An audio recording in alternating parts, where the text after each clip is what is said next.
Nagrally sa harapan ng Sandigan Bayan ang mga sumusuporta sa Morong 43. At para sa detalye ng ulat na yan, nasa linya ang ating correspondent na si Mon Locson mula sa Sandigan Bayan.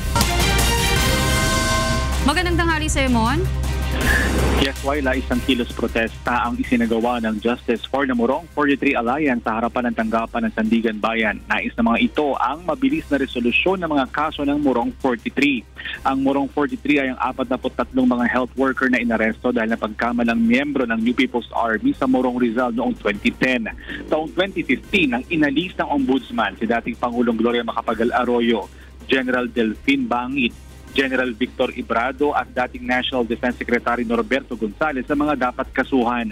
8 sundalo at 2 pulis lamang ang nakasuhan dahil sa paglabag sa karapatan ng mga inaresto at nakulong ng mga health worker. Ayon sa mga supporter, hindi dapat naalis sa mga dapat kasuhan sina Arroyo at mga opisyal ng AFP dahil imposible na wala o manong alam ang mga ito. Sa ngayon ay pending pa sa Supreme Court ang apela ng grupo na isama sa kaso sina Ginang Arroyo.